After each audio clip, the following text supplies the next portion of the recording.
Et les amis, très très content de vous retrouver pour le 366e épisode du Coup Tordu. Le Coup Tordu, on vient parler vélo, on vient parler cyclisme. Le Coup Tordu, c'est les passionnés qui parlent aux passionnés. Il y a des interviews, il y a des previews dans le Coup Tordu. Je vous retrouve pour l'analyse et pour la preview de la 8e étape de la Vuelta 2025 qui aura lieu ce dimanche 30 août. Alors, il n'y a pas eu d'épisode pour l'étape 6, il n'y a pas eu d'épisode pour l'étape 7. Emploi du temps un petit peu chargé en cette fin de mois d'août. Et là, je vous retrouve en solo. J'ai vraiment allumé le podcast de manière inopinée, un petit peu comme un contrôle antidopage. Vous savez, là, quand ça vient toquer à la porte à 6h ou à 7h du mat pour faire un contrôle inopiné, bah là, c'est exactement ça. Voilà, podcast inopiné pour l'analyse et pour la preview de cette 8e étape de la Vuelta. Alors, il n'y a pas eu de podcast, mais il y a quand même un beau bet qui est rentré. Vous l'avez vu sur le X du Coup Tordu. Donc, sur l'étape 6, vous avez rentré la victoire de Jay Vine à 20 avec son top 3 à 7. Voilà, prono qui a été donné avant la course sur le compte X, sur le compte Twitter du Coup Tordu. On était en no bet pour la 7e étape. Alors, je vais bien évidemment commencer par là, le message de prévention. Jouer avec excès comporte des risques. Dans le lien de l'épisode, je vous ai mis le numéro de joueur info service. D'ailleurs, je vous le dis au passage, méfiez-vous des books qui sont pas en ANJ. Voilà, moi je ferai pas la promo de ça, jamais. Et voilà, c'est vraiment, allez, le truc on va dire à mettre de l'argent et à jamais le revoir. Donc si un jour vous partez là-dessus, c'est véritablement à vos risques et périls. Alors il y a un ou deux trucs qui sont à peu près fiables, mais il y a quand même énormément de conneries et énormément d'arnaques. Donc je vous mets en garde contre ça. Puis je rappelle que les jeux d'argent sont strictement interdits aux mineurs, que le Coup Tordu est avant tout un podcast de vélo avant d'être un podcast de betting, et que pour ceux qui sont là uniquement pour le vélo, je ne vous incite pas à jouer, ou alors si vous jouez, vous pouvez le faire gratuitement en fantaisie, il n'y a aucun souci là-dessus. Donc analyse de la 8e étape de la Vuelta qui va amener les coureurs du côté de Saragosse. Juste avant, bien évidemment, il n'y a pas eu d'épisode depuis 2 jours. On va parler un petit peu actualité vélo, on va parler un petit peu de tout ce qui s'est passé ces dernières heures, et notamment bien évidemment la victoire de Paul Sexas sur le Tour de l'Avenir. Alors très fort, évidemment, Paul Sexas, énormissime. Moi, j'étais pas hyper serein quant à sa victoire sur ce Tour de l'Avenir, tout simplement parce que Jarno Wildar, qui est un petit peu plus vieux que lui, Wildar pour moi c'est déjà quasiment le niveau Lennart van Delvet, donc c'est vraiment un coureur qui est très très fort. En plus, Paul Sexas, qui aurait dû être sur le Tour de l'Ain en préparation, a déclaré forfait parce qu'il a été malade. Donc il a été malade 3 semaines avant la course, c'est pas la préparation idéale, mais malgré tout il a géré. Et puis vous le savez, en jeune ça court un peu dans tous les sens, ça part un peu dans tous les sens.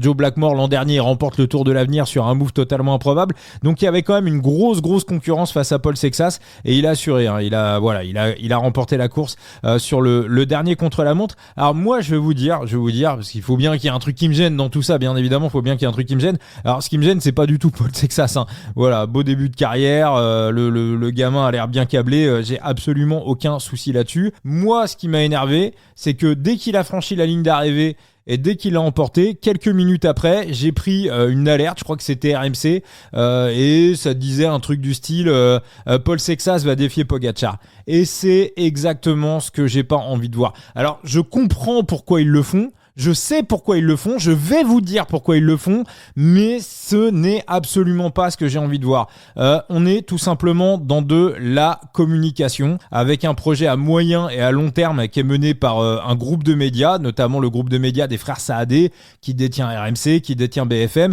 et de l'autre côté, la famille Mullier, et qui tient Decathlon notamment, et pas que ça, c'est des milliardaires, et ils se sont mis un truc en tête, c'est de voir un Français remporter le Tour de France plus de 40 ans après Bernard Hinault. C'est vrai qu'on attend 2 trucs en France, voir un Français remporter le Tour de France et voir un Français remporter Roland Garros. Pour certains qui sont à l'écoute du podcast, la dernière fois que c'est arrivé, vous étiez même pas nés. Thibaut et Enzo, quand ils viennent dans le podcast, ils étaient pas nés quand Yannick Noah a gagné Roland Garros et quand Bernard Hinault a gagné le Tour de France. Alors je vous en ai déjà parlé dans le podcast, Moi, bien évidemment, déjà, ce qui me gêne, c'est ces axes de communication. On met la pression à un gamin de 19 ans parce que c'est arrivé des dizaines de fois depuis Bernard Hinault qu'on est le nouveau Bernard Hinault. Le premier, ça devait être Jean-François Bernard. le père de Julien Bernard, qui était annoncé comme le nouveau Bernard Hinault, qui a quand même fait 3e d'un Tour de France, mais tout le monde le voyait venir. Moi j'étais petit à cette époque-là, mais on n'imaginait pas qu'on allait attendre plus de 40 ans avant de revoir un Français gagner le Tour de France. Quand Hinault a gagné, on s'est dit bah vas-y. Hignon a failli en claquer un en 89, et puis après il y a eu l'ère Richard Virenque, bon, qui a été stoppé en plein milieu par les raisons que vous connaissez. Donc il y a eu plein de motifs d'espoir, mais il y a aussi des coureurs qui ont été annoncés comme étant comme pouvant potentiellement remporter le Tour de France. Je veux dire, il y a des noms. Romain Sicard a été cité, David Gaudu, qui a remporté le Tour de l'Avenir en 2016, faisait partie de ces gars-là. On a parlé bien évidemment de Thibaut Pinot, de Romain Bardet, et puis des coureurs qui ont eu des palmarès, qui ont eu des beaux palmarès, mais moins prestigieux que Bardet ou que Pinot. Par exemple, un mec comme Jérôme Coppel, son nom a été cité pour être le nouveau Bernard Hinault. Donc ça fait 40 ans qu'en France, qu'on veut absolument avoir un nouveau Bernard Hinault. Donc là, ils ont trouvé la bonne pouliche, ils ont trouvé le bon poulain. Le problème, c'est qu'ils veulent en faire un projet marketing. Et ils veulent pas en faire une histoire sportive. Tout est calibré. Ils ont, si vous voulez, calibré ça comme un produit qu'on va marketer. En telle année, il va se passer ça. En telle année, il va se passer ça. En telle année, il va se passer ça. Ils cherchent véritablement à verrouiller l'histoire le plus possible. Et je pense qu'en point de mire, ils l'ont dit d'ailleurs, c'est le Tour de France 2025. Donc on se retrouve à un groupe de médias. Pourquoi il a intérêt à partir là-dedans ? Bah évidemment, du côté d'RMC, de BFM, bah si on a dans la maison, si on est le sponsor du premier mec qui remporte le Tour de France plus de 40 ans après Bernard Hinault, bah ça évidemment pour les audiences c'est incroyable. Et puis la famille Mullier détient Decathlon, donc ça de manière mondiale, avoir un Français qui gagne le Tour, et au niveau pub, au niveau marketing, il n'y a pas mieux. Donc alors c'est normal qu'il y ait du marketing, hein, je dis pas ça, hein, voilà, faut de l'argent pour faire du sport, faut de l'argent pour faire du vélo, ça j'ai absolument aucun souci là-dessus. Mais nous le public, nous les supporters, ce qu'on aime c'est les histoires. Regardez, Thibaut Pinot n'a jamais gagné le Tour de France, et pourtant avec Thibaut Pinot c'était pas marketé, ou c'était pas véritablement un objet marketing. D'ailleurs, Marc Madiot a expliqué dans une interview il y a pas très très longtemps que il avait engueulé un jour Thibaut Pinot parce qu'il avait été convoqué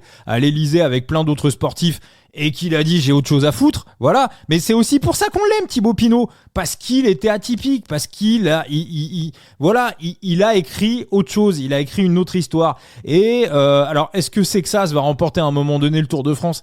C'est tout à fait possible. Est-ce que ça va nous faire vibrer ? Bah, si c'est trop verrouillé, si c'est trop marketé, je suis pas sûr. Je vais vous redonner un autre exemple. Nous, Français, je pense que nous, Français, on a besoin de belles histoires. Et regardez Raymond Poulidor. Raymond Poulidor, il a jamais gagné le Tour de France. Jacques Anquetil, il en a gagné 5. Et on est un demi-siècle plus tard.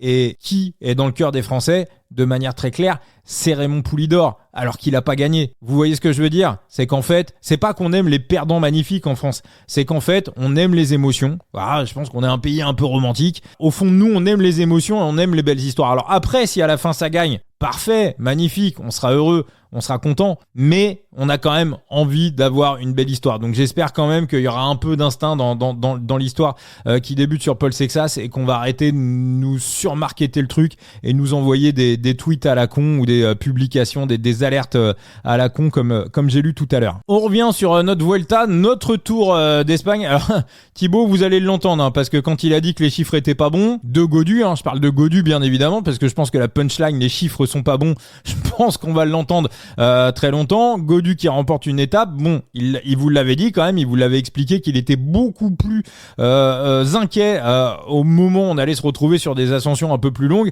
Bon, sur l'étape 7, David, déjà l'étape 6 c'est passé limite, sur l'étape 7 il a pris un tir, donc les chiffres étaient pas bons, et les informations de Thibaut, c'était pas non plus complètement de la merde, même pas du tout. Et je vais vous dire, hein, très souvent un coureur, quand il est, on va dire, pas en forme, il peut toujours, enfin pas en forme, évidemment, faut être en forme, hein, pour faire ce qu'a fait David Gaudu, maillot rouge, victoire d'étape, bien sûr qu'il est pas complètement à la rue, mais on va dire qu'un coureur, quand il commence un peu à retrouver la forme, il revient, on va dire, sur ses qualités naturelles de base. On l'a vu 100 fois avec Remco, phase de reprise, il réallume la machine. En montagne, c'est pas terrible, mais son élément naturel, c'est le contre-la-montre. Et en contre-la-montre, quoi qu'il arrive, il est toujours ultra méga fort. Et David Gaudu, on a tendance à le faire passer pour un grimpeur, mais moi je le dis, j'insiste là-dessus, David Gaudu, c'est un puncher.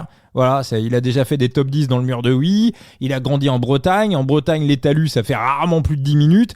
David Gaudu est un puncher. Donc le fait de le revoir être bon sur des étapes de punch, c'est pas quelque chose qui me surprend. Quand j'avais fait mon analyse où je vous disais que je pensais qu'il pouvait faire quelque chose, c'était sur l'étape 2 ou l'étape 3.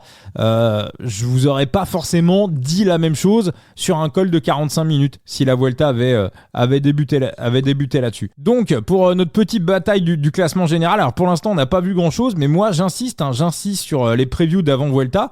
Pour moi, il va y avoir match entre Almeida et Vingegaard, et je vais aller plus loin, il va y avoir match également avec Ciccone. Et Ciccone, il nous a raconté de la merde, on en parlait dans le dernier podcast, mais il est là complètement pour jouer le classement général. Maintenant, il est démasqué, il n'y a pas photo. Je pense qu'il est dans la forme de sa vie. Il a peut-être dit qu'il venait pour les étapes et pour le classement des grimpeurs, peut-être pour se retirer un petit peu de pression, ce qui est très bien, ce qui est très malin. Vaut mieux avoir un mec qui arrive et qui dit je vais poutrer tout le monde et je vais finir avec 5 minutes d'avance. Donc c'est bien joué, mais au fond de lui, il savait qu'il serait là pour jouer le classement général. Et je reviens sur ce que j'ai dit. Alors effectivement, Jonas Vingegaard, c'est très bien, il y a du punch, il y a du sprint, il a bossé ça, mais il n'est pas surdominant et il va peut-être gagner cette Vuelta, mais il va pas la gagner avec 5 minutes d'avance. Je maintiens ce que j'ai dit dans les previews d'avant Vuelta. Ça se trouve dans 3 jours, je vais vous dire, je passe pour un connard, j'ai dit de la merde, je me suis trompé, mais je pense pas qu'il ait un edge aussi important. Je pense pas qu'il va Pogacharifier cette Vuelta. Voilà, il va peut-être la gagner, il va peut-être la gagner sur le dernier, grâce au dernier contre-la-montre. Je pense pas qu'il va la Pogacharifier. Maintenant, problème pour les UAE.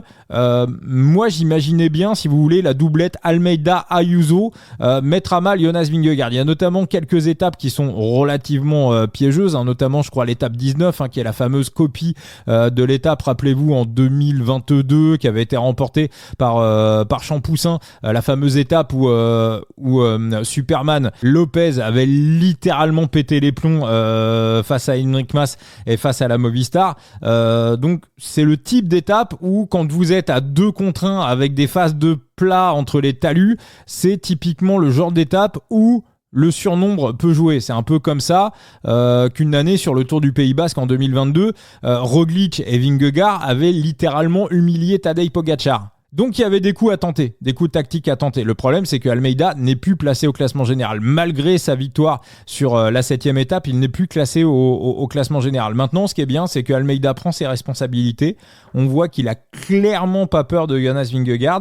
Et moi, je vous le redis, je sais pas si Almeida gagnera la Vuelta. J'exclus pas que Ciccone puisse la remporter. Mais en tout cas, on aura un match et ça sera beaucoup, beaucoup plus serré que ce que la plupart des suiveurs pensaient. Enfin, je termine sur Juan Ayuso. Alors, Juan Ayuso qui nous fait une craquante sur l'étape 6 et qui remporte l'étape 7. Alors, qu'est-ce qui s'est passé ? Est-ce que c'est le mental ?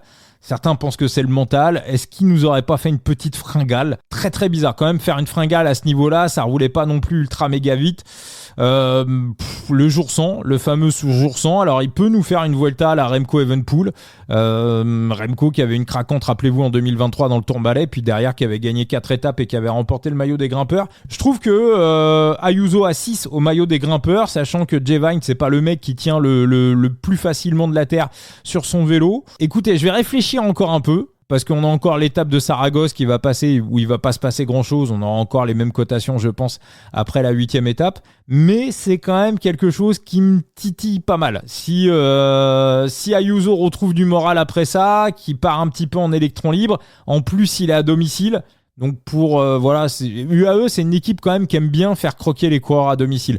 Jay Vine, il remporte le Tour de Under. Là, on a vu récemment sur le Tour d'Allemagne, mais on a vu que Nils Politt avait des libertés. On a vu très souvent que sur le Tour de Pologne, Rafa Majka avait aussi sa carte, ce qui n'a pas été le cas ils ont quand même essayé à un moment donné de le placer à l'avant. Mais on voit véritablement que du côté des UAE, c'est quelque chose auquel on tient, c'est-à-dire qu'un coureur, quand il arrive chez lui, dans sa région, dans son pays, on a le respect de ça et on le privilégie, un petit peu la préférence nationale, et on le privilégie un petit peu par rapport aux autres. C'est aussi, je pense, quelque chose qui fait que les coureurs se sentent bien chez UAE. Et puis c'est vrai que quand on arrive chez soi, dans sa ville, dans sa région, on a toujours un petit peu envie de briller devant sa famille, devant son public.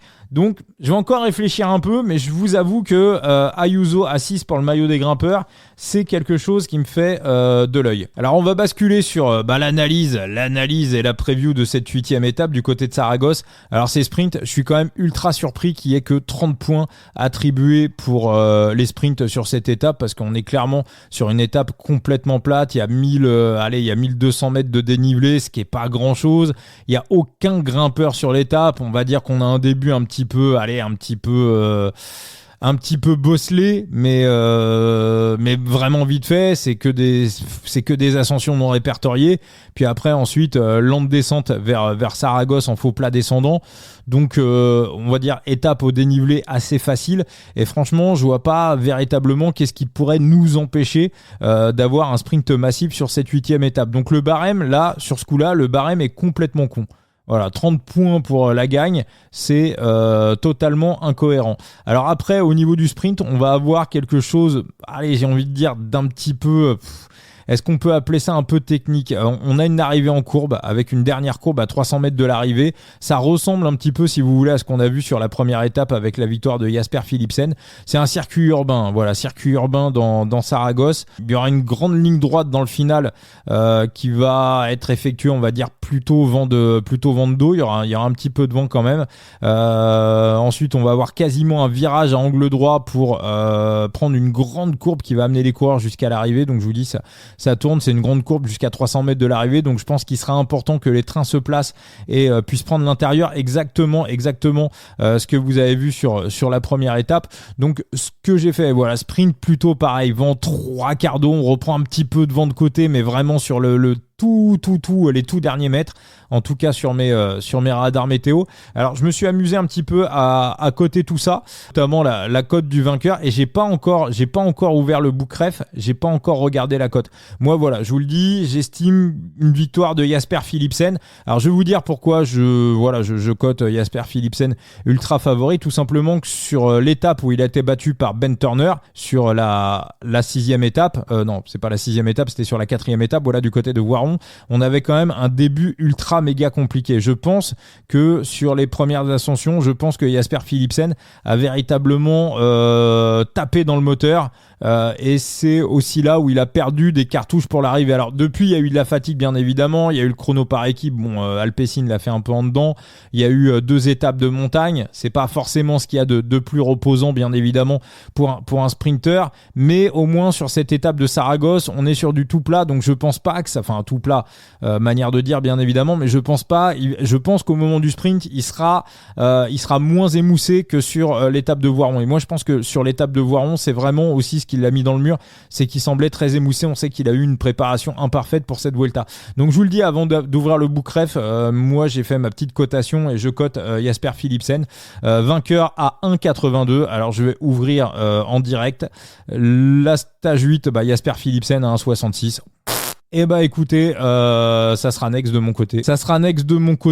Non, il n'y a absolument aucune value. Alors après, même, est-ce que le book a été prendre un petit peu sa marge ? Non, je mettais Philipsen à peu près à 55%. Je le mettais à 1,82 sans considérer la marge du bookmaker. Parce qu'il y a toujours la marge du bookmaker à retirer. Mais là, 1,66, non. Il n'y a pas de possibilité. Alors, il a encore son train qui est au complet. Ben Turner, par contre, à 15... Ben Turner à 15, lui par contre Ben Turner du coup il se retrouve avec un sacré train. Alors est-ce que je vois Ben Turner devant Casper Van Hooydonck ? Ouais, parce que Casper Van Hooydonck pour l'instant ça n'a pas été dingue. Est-ce que je vois Ben Turner devant Mats Pedersen ? Oui, totalement. Mats Pedersen a perdu sur le plat. Et devant Ethan Vernon, pas forcément. Si vous voulez, moi quand je faisais mon classement, c'était plutôt Philipsen, Vernon, Turner. Voilà, c'était un petit peu les trois que j'avais cotés. Ouais, Ben Turner, je le coterais plutôt à 2,75. À 2,75 pour un top 3. Donc si vous voulez, je pense quand même qu'on va avoir des cotations supérieures à 3,5-4. Donc voilà, donc je vous le reconfirmerai demain matin sur les réseaux sociaux, mais il y aura probablement de mon côté un top 3 sur Ben Turner. Voilà, c'est un petit peu là où j'estime la value. Encore une fois, si son train réussit à le placer correctement, et c'est lui qui a le meilleur train, et là ça va vraiment se taper au train. S'ils font pas la même erreur que sur la première étape, si Ineos réussit à faire bloc et à prendre la courbe et à corriger. Encore une fois, on rappelle aussi que sur la première étape, il est arrivé du Renault 8 Tour, il avait fait aussi pas mal de voyages, il est arrivé la veille de la course, donc c'est aussi quelque chose qui aurait pu un petit peu lui casser les jambes, si vous voulez. Donc si il arrive mieux placé, s'il arrive mieux placé dans le final, il peut aussi complètement jouer contre Jasper Philipsen. Mais non, à 1,66, la cote est absolument pas value du tout. Je vous rappelle que vous retrouvez les previews de Thibaut sur le site Vélo Futé, les previews d'Enzo sur son site The Big Gear, et le coup tordu, on est sur Facebook, on est sur TikTok, on est sur Instagram, on est sur YouTube, on est absolument partout. Et voilà, s'il y a quoi que ce soit, comme d'hab, n'hésitez pas, et on se retrouve peut-être demain pour l'analyse et pour la preview de la 9e étape. Ciao les amis.